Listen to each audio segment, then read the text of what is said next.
네, 그럼 두 번째로 좀 요거 처짐에 대해서 한번 생각을 해보면 실제로 이렇게 케이블을 이렇게 있는 거를 이 아래 요 두 군데에서 집중하중으로 만약에 쭉 잡아 당기면 이렇게 처질 거는 알겠죠. 예상이 가지고 케이블이니까 그렇지 이렇게 빳빳하게 있지 않고 이렇게 출렁이라고 해야 되나요? 이렇게 쭉 이렇게 처지겠다. 어쨌건 처지겠다. 요거에 대해서는 공감이 가는데 그러면 이게 그냥 조금 이게 생각해보면 그냥 머릿속으로 생각해보면 그냥 당연히 쳐질 것 같지만 이게 안 쳐지면 어떻게 되지? 그죠? 를 조금 한번 생각을 해보겠습니다. 생각을 해보면 예를 들어서 뭐 이렇게 있다 치고 이렇게 있다 치겠습니다. 이렇게 간단하게 그냥 이렇게 쭉 해서 여기서 쭉 해서 하중이 작용한다. 케이블입니다. 케이블. 그죠? 실제로 요 집중하중 한 군데로만 작용하면 분포하중이 아니기 때문에 이렇게 케이블은 쫙 이렇게 쭉 이렇게 당겨질 텐데 그러면 인장력으로 여기 인장력 걸린다고요. 그죠? 인장력은 항상 트러스에서 봤지만 어떤 방향? 나가는 방향. 나가는 방향이구나. 그렇게 했을 때 얘 자체에서 요 점에서 뭐 만족해야 돼요? 평형 조건 만족해야 돼요. 평형 조건 만족해야 되니까 이 녀석 색깔이 헷갈릴 수 있으니까 요 녀석 있죠. 여기 인장력 걸리는 거에서 이렇게 분해되죠. 그죠? 여기 인장력 걸리죠. 나가는 방향 요 절점 기준으로 이렇게 걸리죠. 그래서 수평에 대해서 얘랑 평행 만족하고 평형 조건 항상 물리적으로 평형을 만족해야 되니까 그러면 요 수직은 하중은 어떻게 돼요? 2분의 p 2분의 p씩 이렇게 되겠죠? 분해되는 게 그럴 수 있을 것 같다. 동의하시죠? 그죠? 반대로 요 녀석 요 절점 기준으로 이렇게 나가는 방향일 거잖아요. 그죠? 그렇게 되면 이렇게 되고 이렇게 힘이 분해될 테니까 여기에 생기는 반력은 뭐 이렇게 되고 이렇게 되겠죠. 마찬가지로 이렇게 되고 이렇게 반력이 작용할 거고 이 여기 요 케이블은 어떻게 될 것 같아요? 이렇게 되니까 이렇게 쫙 이게 모이려는 힘이 막 작용하겠죠. 그거를 반력이 이제 반대로 이제 잡고 있으니까 그죠? 반력에 대한 저항력이 없다. 만약에 롤러로 돼 있다. 그러면 요 하중이 이렇게 쭉 작용하면 어떻게 돼요? 뭐 이렇게 붙겠죠. 이게 쭉 붙어버리겠죠. 이건 반력의 방향이니까 이렇게 안으로 모이려고 하는 거를 누가 막는다? 요 지점이 막겠죠. 힘은 그렇게 흘러간다고요. 즉 수직력 반씩 2분의 p씩 작용하겠다. 그죠? 그런데 그리고 여기 처짐 처짐 발생했네. 그러면 처짐이 줄었다. 이렇게 생각해보면 마찬가지로 차이는 이 둘의 차이는 무슨 차이밖에 없어요?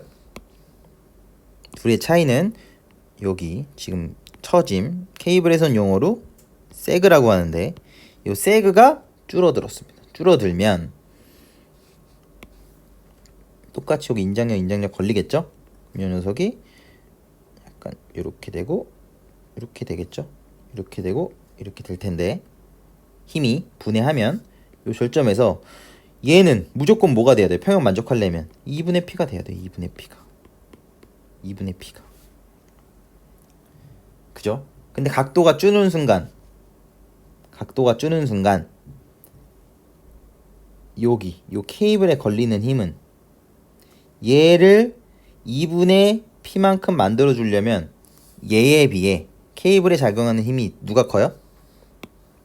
그거를 물리적으로도 생각해 보시면 얘를 더 빳빳하게 여기 처짐을 조금 줄어들게 만들면 요 케이블 자체에는 힘이 더 크게 걸린다는 거를 직관적으로도 생각해 보시면 이해가 가죠.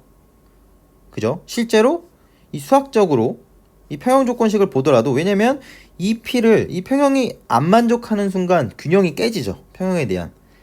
그죠? 당연히 얘를 만족시키려면 2분의 P, 2분의 B 작용해야 된다고요. 근데 이 녀석이 각도가 줄어들면, 그죠? 어떤 x에 대해서 세타라고 하면 이 수직 방향은 x에 뭐예요? 사인 세타죠. 그죠? 사인 세타입니다. 사인 세타는 각도가 클수록 커요? 작을수록 커요? 세타가 클수록 큽니다. 사인 세타는 세타가 클수록 커요. 그죠? 당연한 거죠. 이 분해한다고 생각하면 얘가 각도가 누울수록 어떻게 돼요?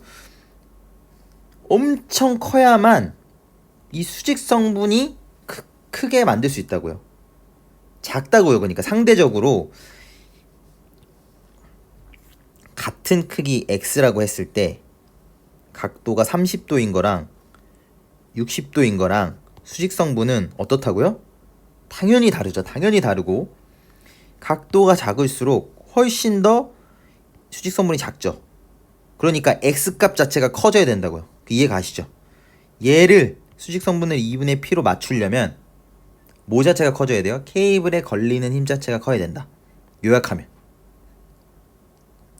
이해 가시죠? 즉 얘랑 봤을 때는 케이블을 설계할 때 만약에 뭐가 더 튼튼해야 돼요? 얘가 처짐이 작다 그러면 당연히 오른쪽 게 더 케이블 뭐 두께를 두껍게 하든가 해야 되는 거죠. 왜냐면 더 큰 힘이 걸리니까. 왜냐면 수직에 대해서는 P가 걸리면 평형을 만족시키려면 그러니까. 그래서 여기 어쨌건 처짐은 있어야 된다. 처짐이 없으면, 두 번째 정리의 결론, 처짐이 이렇게 됐어요. 여기 힘이 이렇게 P로 작용한다. 처짐 없다. 그럼 여기 인장력 작용해도 뭐에 대한 균형을 맞출 수가 없어요? 이 P에 대한 수직력에 대한 균형을 맞출 수가 없다고요. 이해 가시죠? 맞출 수가 없습니다. 그죠? 그렇기 때문에 케이블에서는 이 균형을 맞추려면, 그죠? 무조건 뭐가 발생할 수밖에 없다? 요 세그, 요 처짐이 발생할 수밖에 없다. 왜냐면 처짐이 발생하지 않는 순간 이 아래로 작용하는 이 P에 대한 요 케이블이 저항할 수 있는 방법이 없다. 그죠? 즉, 그렇구나.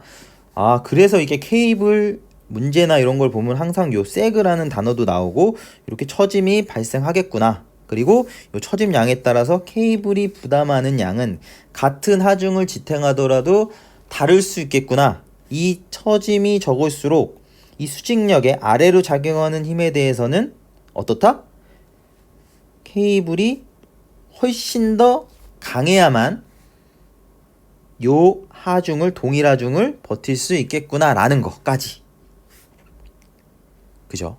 그것까지 두 번째 정리에서는 알면 될 것 같습니다. 이제 이 다음으로 넘어가면 이제 실제로 뭐 집중하중이 작용했을 때 뭐 그거를 뭐 문제를 어떻게 풀고 막 그런 것도 해볼 텐데, 일단 개념적으로 첫 번째, 두 번째는 그럴 수 있겠다, 진짜 그렇겠다 라는 거를, 이게 꼭 문제를 풀어서가 아니라 그냥 이게 훨씬 더 이게 처짐이 작을 것 같다 생각했을 때, 양쪽에서 땡긴다고 했을 때 뭐가 더 케이블이 세야 되지 라는 거를 이제 고개를 이제 끄덕끄덕 거릴 수 있을 정도면 될 것 같아요. 그죠?